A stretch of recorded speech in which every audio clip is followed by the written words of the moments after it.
Hello friends, स्वागत है आप सभी का आपके अपने YouTube channel study for one day exam में। तो आज से जो है आपकी यूपी ट्रिपल एस के द्वारा जो एग्ज़ाम कंडक्ट कराए गए हैं उसमें से भौतिक विज्ञान भौतिक विज्ञान के क्वेश्चन पेपर को सॉल्व कराया जाएगा। रसायन विज्ञान का और जीव विज्ञान का साइंस में पेपर सॉल्व कराया जा चुका है। अगर आपने वो वीडियो नहीं देखा है तो प्लेलिस्ट में जा कर के उसकी वीडियो प्राप्त कर सकते हैं। तो स्टार्ट करते हैं। भौतिक विज्ञान का पहला क्वेश्चन है, रेडियो धर्मिता मापी जाती है। रेडियो धर्मिता जो होती है वो किस में नापी जाती है ये आपको बताना है। ऑप्शन है आपका गीगर मूलर काउंटर, या फिर पोलरीमीटर, या फिर कैलोरीमीटर, और चौथा ऑप्शन है आपका बैरोमीटर। तो यहाँ राइट आंसर आपका क्या होगा? Geiger Muller counter. तो रेडियो धर्मिता जो होती है उसको गीगर मूलर काउंटर में मापते हैं। पहली चीज़ ये हो गई। दूसरी चीज़ ये हो गई, ये जो रेडियो धर्मिता होता है ये आयनाइज्ड रेडिएशन होता है। आयनाइजिंग भी कह सकते हैं, या आयनाइज्ड रेडिएशन होता है, ये ध्यान दीजिएगा। तो आयनाइज्ड रेडिएशन जो आयनकारी विकिरण जिसे कहते हैं, ये क्या होता है? ये मतलब कि एक प्रकार की रेडिएशन होती है जो कि किसी भी परमाणु या अणु से जो जिससे भी टकराएगा उससे इलेक्ट्रॉन निकाल देगा और उसे आयनाइज्ड कर देगा, इसीलिए इसे आयनाइजिंग रेडिएशन भी कहते हैं। तो आयनाइज्ड कर देता है, ये ध्यान दीजिएगा। तो यहाँ गीगर मूलर काउंटर बेसिकली ये आंसर होगा, ये ध्यान रखना है आपको। उसके साथ साथ आपको जो या साइड में मैं उसको बताते चल रहा हूँ उससे रिलेटेड क्वेश्चन, उससे रिलेटेड टॉपिक, उसको भी ध्यान रखिएगा। फिर नेक्स्ट क्वेश्चन पे चलते हैं। पास्कल इकाई है। तो ये जनरली ये क्वेश्चन बहुत ही सिंपल है और ये कई एग्जाम में भी पूछा गया है, आप जानते ही होंगे, हाई स्कूल में भी है। तो पास्कल इकाई क्या है? आर्द्रता की, दाब की, वर्षा की, कि तापमान की। तो यहाँ आपका जो राइट आंसर क्या हो जाएगा? पास्कल जो होता है वो दाब की इकाई होती है, ये ध्यान दीजिएगा। प्रेशर की, तो प्रेशर को पास्कल में मापा जाता है, ये ध्यान दीजिएगा।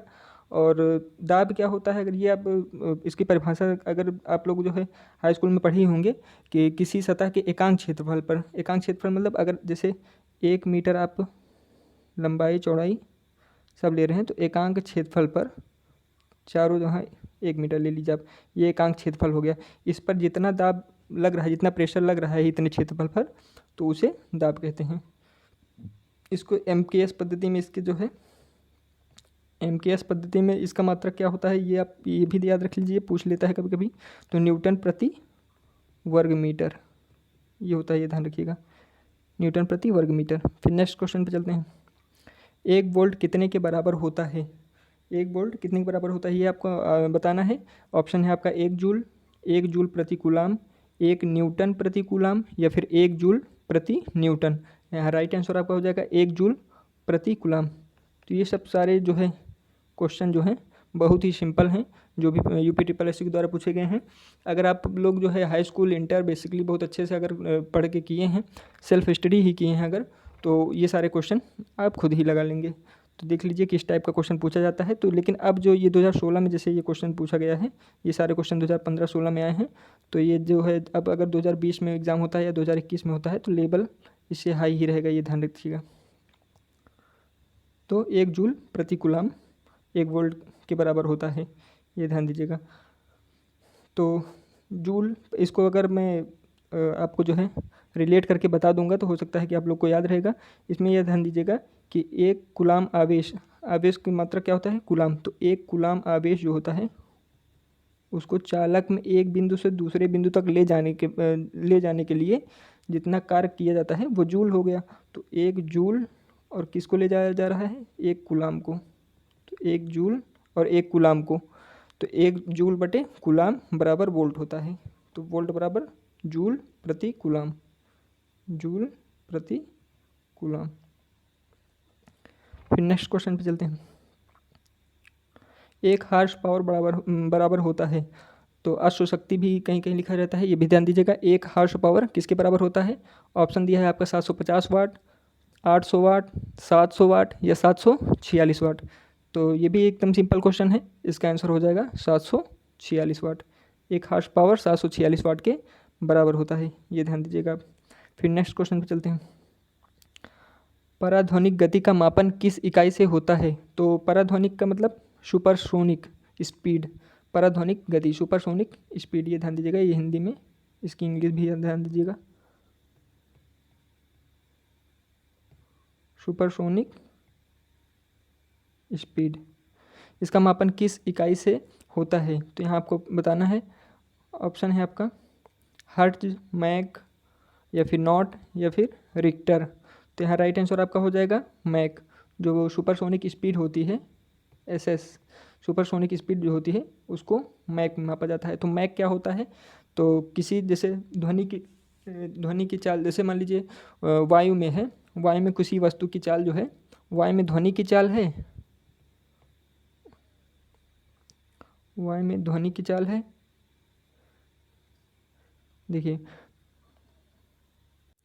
जैसे किसी वस्तु की चाल जो है वायु में है, तो वस्तु ले लें तो बेसिकली जो होता है जो सुपरसोनिक स्पीड जो होती है वो वायुयान को जो है, जेट विमान वगैरह, जो लड़ाकू विमान वगैरह होते हैं, उन्हीं की स्पीड जो है इसकी इसमें जो है मैक में मापा जाता है। तो इसी को ले लेते हैं। तो वायुयान की, मान लीजिए कोई वायुयान है, वायुयान की गति है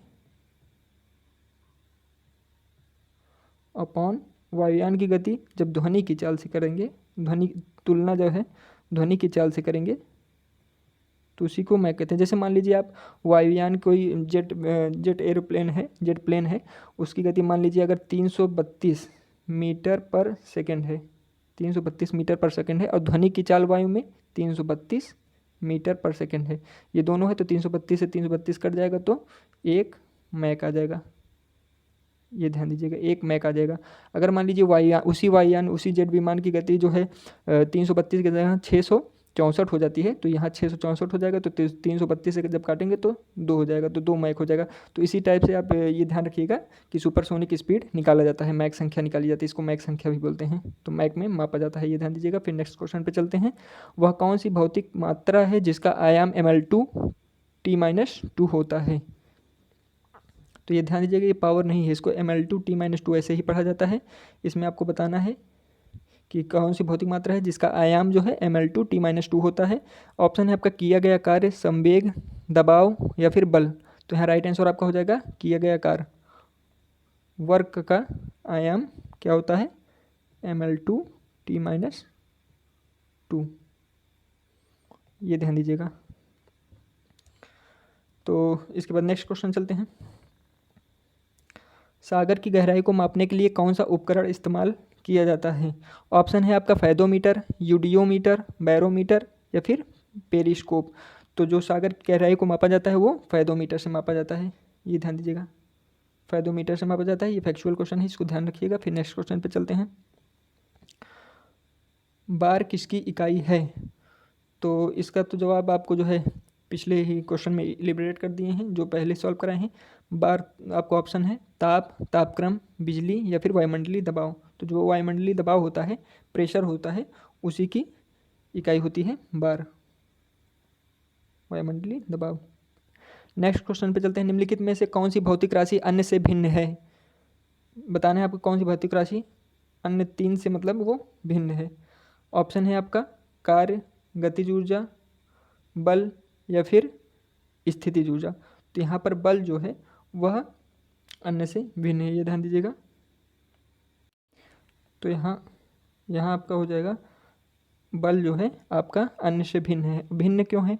क्योंकि जो है जो भौतिक राशि होती है वो 2 प्रकार की होती हैं, आप जानते ही होंगे कि प्रथम अदिश राशि, अदिश और सदिश, 2 प्रकार की भौतिक राशियाँ होती हैं। एक अदिश हो गया आपका, एक सदिश हो गया। तो जिनको मापने के लिए सिर्फ परिमाण की आवश्यकता होती है, दिशा की नहीं, वो अदिश हो जाते हैं। सिर्फ परिमाण की आवश्यकता, और सदिश के साथ सदिश लगा है तो मतलब दिशा की भी आवश्यकता होती है परिमाण के साथ साथ। तो बल जो होता है वह एक प्रकार का सदिश राशि है, बाकी सब अदिश राशि हैं, इसीलिए वह अन्य से भिन्न है। फिर नेक्स्ट क्वेश्चन पर चलते हैं। कार्य तथा ऊर्जा की इकाई है। ऑप्शन है आपका जूल, एम्पियर, किलोग्राम, या फिर मीटर। तो कार्य और ऊर्जा की इकाई क्या है? वह होती है जूल। ये ध्यान दीजिएगा कि कार्य बराबर क्या होता है? बल गुणे विस्थापन। तो जैसे बल लगाकर किसी वस्तु में बल लगाकर एक जगह से दूसरे जगह विस्थापित कर देना, यही कार्य कहलाता है। जैसे कोई वस्तु रखी है, उसमें उस पर आप बल लगाकर उसको किसी और जगह पर रख देते हैं, तो आपने कार्य किया है। यही सिंपल भाषा में इसकी परिभाषा है। तो बल लगाकर जो विस्थापन करते हैं उसी दोनों का गुणनफल कार्य कहलाता है। और बल का जो है मात्रक क्या होता है, न्यूटन होता है। और विस्थापन का मात्रक मीटर होता है। मीटर में आप विस्थापन करेंगे तो ये हो जाएगा न्यूटन मीटर हो जाएगा, एनएम। इसी को जूल भी कहते हैं।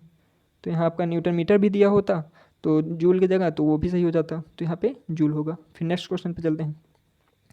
सुपरसोनिक स्पीड मापने का यूनिट क्या है? एक बार ये क्वेश्चन जो है रिपीट मतलब कि पहले भी बता चुके हैं, तो इसका आपको जवाब देना बहुत ही आसान होगा। रिक्टर ऑप्शन है, हर्ट्ज, मैक या नॉट। तो इसका राइट आंसर हो जाएगा मैक। फिर नेक्स्ट क्वेश्चन पे चलते हैं। किसी वस्तु का भार उस समय न्यूनतम होता है जब उसे रखा जाए उत्तरी ध्रुव पर, दक्षिणी ध्रुव पर, विषुवत रेखा पर या फिर पृथ्वी के केंद्र पर। तो यहाँ राइट आंसर हो जाएगा पृथ्वी के केंद्र पर। तो यहाँ पर गुरुत्वाकर्षण बल न्यूनतम होता है, तो न्यूनतम यहाँ पे भार भी न्यूनतम होगा। फिर नेक्स्ट क्वेश्चन पे चलते हैं।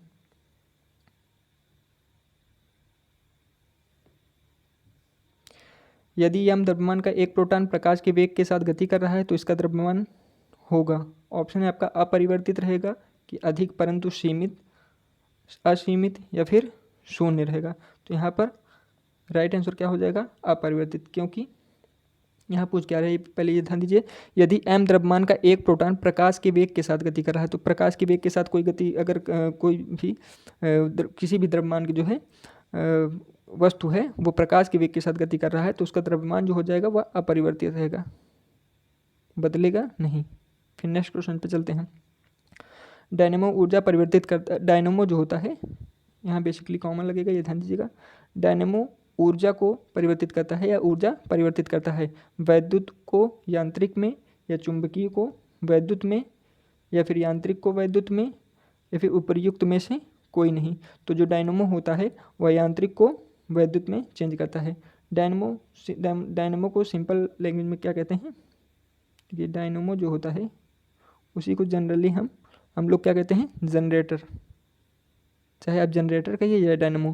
तो जनरेटर आप लोग देखे ही होंगे कि उसमें जो हैंडल होता है उसको घुमाकर मतलब मैकेनिकल पावर दे करके उसको जो है इलेक्ट्रिकल में चेंज किया जाता है। तो यांत्रिक ऊर्जा को वैद्युत ऊर्जा में चेंज करता है, सिंपल है। फिर नेक्स्ट क्वेश्चन पे चलते हैं। रासायनिक ऊर्जा को विद्युत ऊर्जा में रूपांतरण किसके द्वारा किया जाता है? तो ऑप्शन है आपका विद्युत चुंबक, फोटो सेल या फिर विद्युत अपघट्य, और चौथा ऑप्शन है आपका संचायक सेल। यहाँ राइट आंसर आपका हो जाएगा संचायक सेल। संचायक सेल क्या करता है, वह रासायनिक ऊर्जा को विद्युत ऊर्जा में रूपांतरित करता है। इसे जो है संचायक सेल जो होता है इसी को रिचार्जेबल सेल भी कहा जाता है, ये ध्यान दीजिएगा। रिचार्जेबल सेल भी कहा जाता है। तो ये मतलब पुनः रिचार्ज किया जा सकता है, इसे रिचार्जेबल कहते हैं। इसका ये क्या करता है, सबसे पहले इसको चार्ज किया जाता है, फिर इसको जब यूज में मतलब लाने के लिए इसको फिर से आप अपना वर्क कर सकते हैं, उसके बाद पुनः इसको रिचार्ज कर सकते हैं। तो ये था लास्ट क्वेश्चन इस सीरीज़ का, और कोशिश कर रहे हैं हम लोग जो है आपको अच्छे से अच्छा जो है वीडियो बनाकर दिया जाए, और जितना अधिक हो सके उससे अधिक से अधिक जो है आपको एक ही वीडियो में सारी चीज़ें बता दी जाए, जिससे आपको काफ़ी ज़्यादा आपके एग्ज़ाम में बेनिफिट हो और आपको वीडियो अच्छी लग रही होगी। अगर वीडियो अच्छी लग रही है तो लाइक, सब्सक्राइब और शेयर कीजिए। जहाँ आपको समझ में नहीं आ रहा हो वहाँ कमेंट के माध्यम से आप अपने क्वेश्चन को पूछ सकते हैं और उसका जवाब प्राप्त कर सकते हैं। धन्यवाद।